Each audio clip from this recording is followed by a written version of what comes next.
pertenece a la familia Ulianaceae. Nosotros escribimos sobre ella por cultura, tenemos que saber que nuestro país surgió de una epidemia de esta bacteria y ahí fuera de una ciudad donde se presentó el mayor número de casos asociados a la infección de esta bacteria.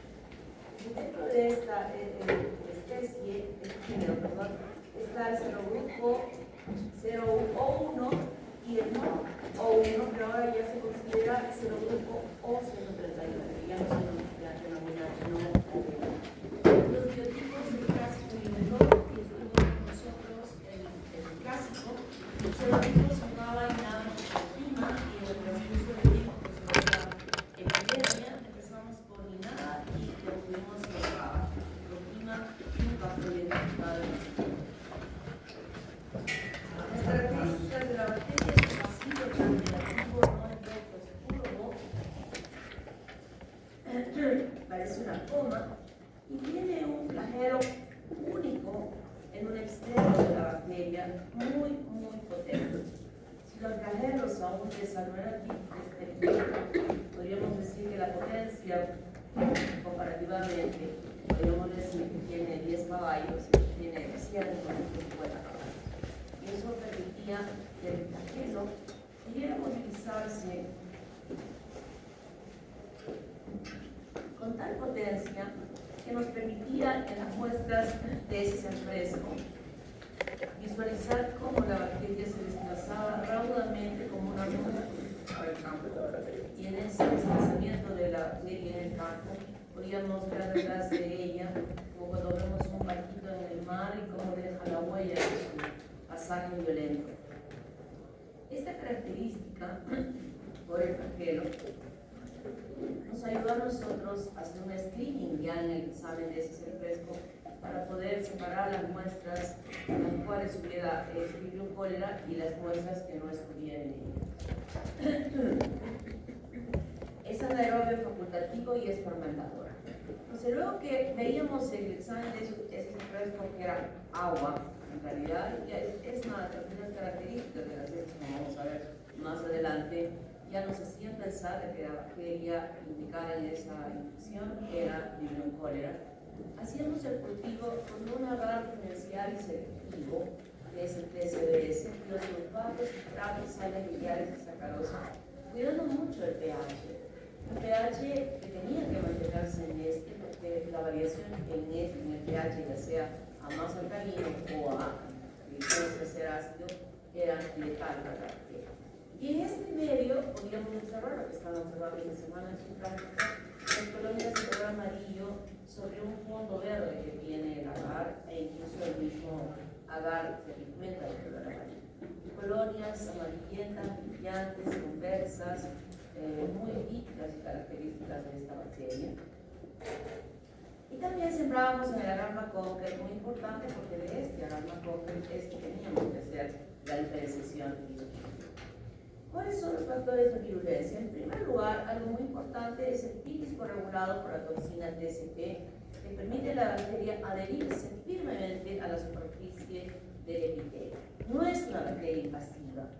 Su patogenia está derivada a una adherencia firme inicialmente, muy firme, que le permite luego a esta bacteria que se adhiere poder establecerse, multiplicarse sobre la superficie del epitelio. Y luego tiene las proteínas quimiotácticas codificadas por el gen C, que ya es el factor de colonización. Luego que está adherido, empieza a colonizar la bacteria y luego que se establece y empieza a multiplicarse luego de la colonización, empieza a producir la toxina de cólera. Una toxina codificada por los genes CTXA y CTXB, cuya acción importante es la hipersecreción de electrolitos y agua con la misma característica que habíamos estudiado al Escherichia coli entero tóxico. La misma. Si ustedes están rebobinando su disco duro y decir, era así, igual. Pero sí hay una diferencia importante. Porque la potencia de la toxina producida por Escherichia coli enterotoxigénica, si comparamos en la potencia, esta sería como 1 y esta sería como 20 o 30 en la potencia de la capacidad de eliminar agua y electrolitos. Y esa eliminación de agua y electrolitos no es solamente de la célula, sino que yo diría que incluso es como un motor de succión que jala agua de la lámina propia, y cuando digo lámina propia está toda la red de vasos capilares, y que también está jalando el. Pues es increíble, porque lo que se veía en la cantidad de las exposiciones solo podía explicarse de esa manera, para que pueda haber volúmenes tan grandes que los pacientes eliminaban. También tienen enterotoxina accesoria que potenciaba o ayudaba aún más a poder eliminar agua y electrolitos.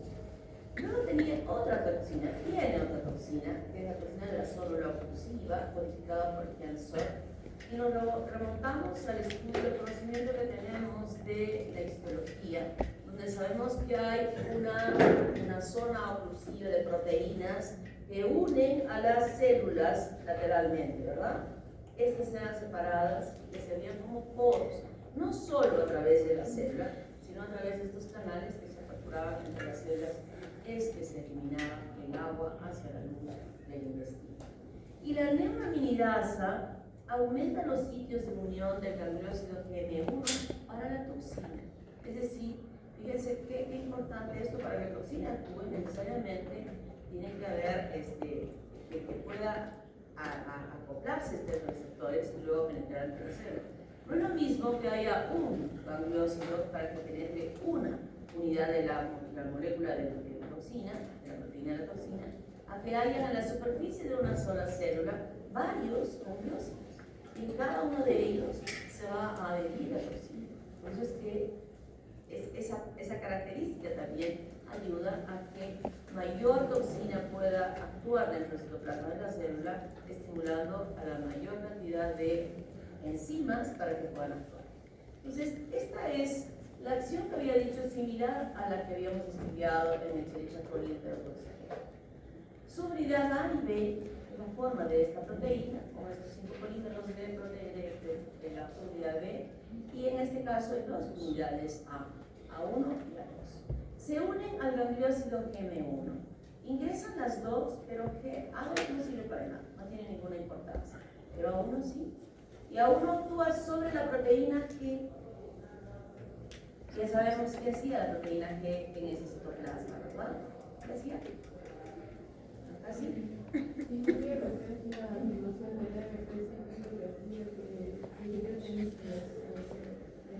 La proteína G inactiva a la adenotoxicasa.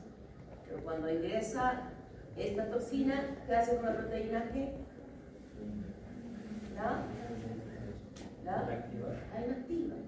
Y al estar inactivada se libera la adenotoxicasa para hacer todo este ciclo que nosotros habíamos visto de eliminación de agua y electrolitos. Agua y electrolitos hacia la luz, que va traduciéndose en una diarrea. Las primeras diarreas con las características que conocemos, con el olor, con el color, pero progresivamente cuanto más diarrea se iba produciendo, era como que se estaba lavando el intestino y esa coloración se modifica, ya no es de ese color, sino se vuelve como lavado de agua de arroz. En volúmenes de ¿cuántas veces iba al baño el paciente con la Escherichia con la diarrea viajera? ¿Cuántas veces iba al baño? ¿Más de 3 veces? No, más de 3. A ver, ¿quién recuerda? ¿Cuándo se considera diarrea? Más de 4 veces al día. 3 veces, pero no es que esté con la diarrea, yo haya hecho 4 diarreas. Hace más. Máximo era unas 8, ya máximo 10, ya, exagerando. Pero en este caso, 40 veces. Y no es un volumen de una taza, habíamos dicho que medíamos la diarrea como referencia, el volumen de una taza, ¿verdad? Cuando preguntamos al paciente, ¿qué cantidad es? Más o menos como en taza, le decimos, en taza. Una taza, media taza. Y aquí, por diarrea, no es una taza, son 2 o 3 o 4 tazas. 1 litro de diarrea. Y 40 veces. El resultado, ¿qué va a ser? Los pacientes llegaban a emergencias del Hospital General, que fue el hospital que se centralizó tanto la atención como también el estudio del problema. El laboratorio del Hospital General fue el lugar donde se estudió todas las muestras del equipo. Al seguro, se llevaba al seguro, otros hospitales, se llevan las muestras a este hospital para que en él se hiciese todo lo que vamos a ver que se llegaba a hacer hasta determinar el biotipo incluso, y esa información la pasábamos al Ministerio de Salud, y toda esa información que llegaba ahí, o sea, nosotros teníamos que agotar todos los procedimientos para hacer este informe, y es lo que tienen ustedes en su libro cuando se refiere al cólera, al inicio de la epidemia del cólera en 1991, ¿no? Entonces, una cantidad enorme, como les decía, que el agua y a las diarreas ya tienen el color del agua de lavado de arroz, ya no tiene el color porque son tantos, es como que echásemos baldes y baldes de agua al intestino para que sean eliminados. Y el paciente llegaba totalmente chiquitos, recuerden que el volumen de agua en el cuerpo es más o menos el 60% de una persona normal, y disminuían hasta el tamaño, el peso, los ojos parecían calaveras, hundidos, la lengua seca, totalmente seca, y con trastornos muchas veces de conciencia porque la presión ya estaba abajo, 50-30, recuerdo un caso de un señor que tenía 40-20. Yo recuerdo todo esto porque en esa época yo estaba haciendo la residencia en patología clínica en el Hospital General. Entonces esto lo he visto, lo he vivido y puedo contárselos, y era muy triste cómo llegaba la gente al hospital en estas condiciones. Recuerdo este de 40-20, que siempre voy a admirar a las enfermeras del Hospital General, que asumo deben seguir siendo no las mismas, pero con la misma calidad, que tenían tal destreza de canalizar vías con aguja 18 en venas totalmente colapsadas. ¿Cómo creen que está la vena de un paciente que tiene una presión de 40-20? Ya un poco vacía, pero ellos eran muy hábiles, se colocaban pedestales, en sillas, los pedestales, donde se colgaba el suero fisiológico que iba en cada brazo y a chorro. O sea, 40-20, y de pronto ya estaba en 50-30 y empezaba a subir ya hasta los ojos, se conectaba uno, y el paciente decía, quiero una chata. Poníamos la chata, llenaba la chata con las heces y otra vez la presión se le bajaba. O sea, terrible, ¿no? Y eso era, llegaban, así como en el COVID, recuerdan que todo el hospital fue el centro, ya las salas estaban vacías de las otras y colocaban los pacientes con COVID, igual en aquella oportunidad el Hospital General que decepcionaba a todos los pacientes. Entonces ya sabemos que esa epidemia en el Perú fue en 1991. Sigue 139 y en otros países del África y de la India está esta infección endémica. Ya no hablamos de epidemia, sino hablamos de endémica. Felizmente en nuestro país no fue así. Se pudo eliminar la posibilidad de la presencia de esta bacteria con la obediencia de los pacientes frente a ellos. Este era el proceso. Lavado de agua de arroz. Volumen enorme. Ya vuelvo a replicar lo que les dije. Este es el volumen para las heces. No es. Y les comento como algo anecdótico para que ustedes entiendan que cuando estábamos en el laboratorio, nos llamaron por teléfono y dijeron, hay un encargo de muestras, no recuerdo de qué provincia de Arequipa, y el asistente, que era mi asistente, el doctor Delgado, que ya falleció muy bueno, dijo que lo suban. Y se sentía que subían del ascensor, saliendo por el pasillo, como esas carretillas que aquí vemos que empujan las mesas. Llegó una caja enorme. Y una caja de suero fisiológico, que en ese tiempo el suero fisiológico no venía en estos dispositivos de plástico que hoy tienen, sino en unas botellas, más o menos así, gordas, que se estrechaban en la parte superior, y en la parte de la base había una hendidura en el vidrio donde se colocaba un fierro, un dispositivo de metal, y donde se enganchaba el asa para colgar. Y en la parte de estrechamiento de la botella había una tapa de higiene con un dispositivo especial con puntos hundidos para que se metiese en la vía para poder colocar a los pacientes. Estas botellas sirvieron muchísimo después, siempre, hasta no hace mucho, Ahora, antes de que pusieran las cajitas en el hospital general, se usaban todavía esas botellas para ponerle agua a los pacientes para que beban. Pero en ese tiempo se usaba pues como suero fisiológico, ¿no? Y cuando llegó la caja, la abrimos, toda la caja de 24 botellas estaba llena de estas botellas con estas, toditas.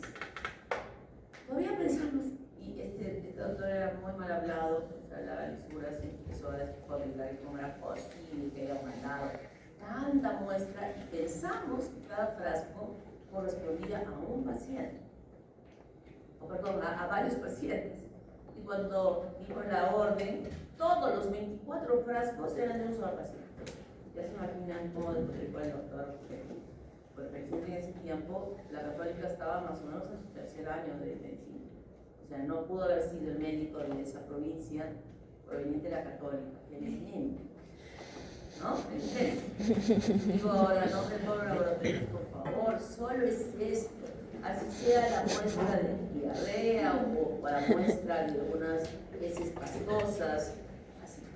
Con esto hacemos maravillas en el laboratorio, con todos los exámenes que se puedan hacer en la ¿no? Con esto. Entonces, como venían de varios lugares, el medio de transporte para el transporte de estas heces era terrible. Pero muchas veces llegaban las muestras de un día o 2 días antes y las incluíamos en agua de lector alcalina como para intensificar la multiplicación, fortalecer a la bacteria, y ahí cerrábamos el TCDS, como ustedes ya han visto, decíamos todas las cosas, teníamos todos los reactivos para poder denominar exactamente y dar este resultado final para la información epidemiológica. Entonces, el cultivo de heces puede ya empezar con vómitos incluso, no es que simplemente pueda hacer diarrea. Si la epidemiología era grande, ya las personas podían empezar con diarrea. Hacíamos todas las pruebas bioquímicas del McConkie que sembrábamos.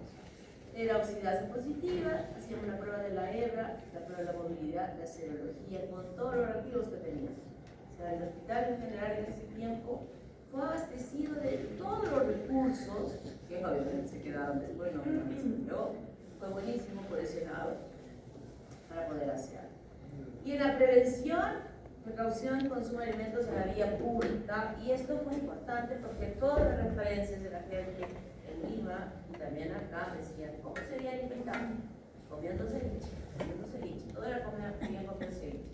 Y nosotros nos traían pescado de ahí de Palomar al laboratorio, las colinas buenas, buenísimas. Entonces probábamos, hacíamos la prueba de la misma carne y no estaba contaminada.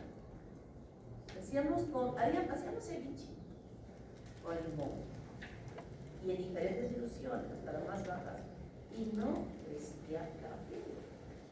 Entonces, ¿cuál era la causa de esta supuesta infección con la bacteria? Era la cebolla. Y cuando nosotros empezamos a hacer ya los cultivos de la cebolla, totalmente contaminados. De ahí salimos a la vertiente del río desde Caima hasta abajo a llevar agua. Toda el agua de las muestras que tomamos a lo largo del río estaban contaminadas con el río. Entonces, recuerdo que el doctor, como era el centro de copio de todo, venía a la radio, a la televisión a entrevistarlo, y él informaba permanentemente: hemos encontrado el virus en tal sector de Cali, en tal sector, porque íbamos estudiando todo un día, íbamos a recoger, íbamos recogiendo de diferentes lugares. Y lo que se dijo, todas las verduras que nosotros consumimos, que se cultivan en las vertientes del río Chiri, están contaminadas. Nadie debe comer verduras crudas, nadie. Ni cebollas, ni lechuga, ni repollos, nada crudo, nada crudo. Y ahí había el agua, realmente el agua potable seguía siendo potable, pero había el riesgo no el riesgo, ¿no? Sino que la gente estaba tan asustada de infectarse, que eso todo el mundo tomaba agua fría, que nadie tomaba agua cruda. Y fue bueno esto porque yo creo que cambió la responsabilidad de las personas de su cuidado, porque fue la manera que pudimos controlar esta epidemia en el sino se hubiera convertido en una infección endémica, como lo es en la India o en Irak. Y que el hospital, nadie con este cuadro, felizmente, a diferencia del COVID, que mucha gente se ha quedado siendo atendida en sus casas, nadie se quedaba en sus casas para ser atendido en sus casas. ¿Quién podía quedarse en su casa cuando empezaba la diarrea a la 1 de la mañana y a las 5 estaba como la foto que les he mostrado? El shock. Nadie. Entonces todos llegaban al hospital, todos eran hospitalizados. Y en el hospital, cuando estaban hospitalizados, en todas las salas repetidas de gente, nadie iba al baño a evacuar la deposición. Había ya la orden que todos se evacuaban la chata y la chata estaba en filita ahí al lado de la puerta y los técnicos venían y echaban cloro en cada una de las chatas y a los 30 minutos estaban echando al baño. Entonces allí se cortaba el ciclo de seguir infectando el río y las aguas. Y así se pudo cortar. Primero, cuando la gente ya tenía el cuidado de no consumir fuera de la casa. Nadie ya consumía fuera de la casa. Y si lo hacían, no comían verduras. Que era en realidad nuestro lugar, en nuestra ciudad, eran las verduras las que eran la fuente de transmisión de la infección. Pescado no, eran las verduras. Entonces, esto fue muy bueno, asumir con responsabilidad el cuidado para evitar la transmisión. El tratamiento de la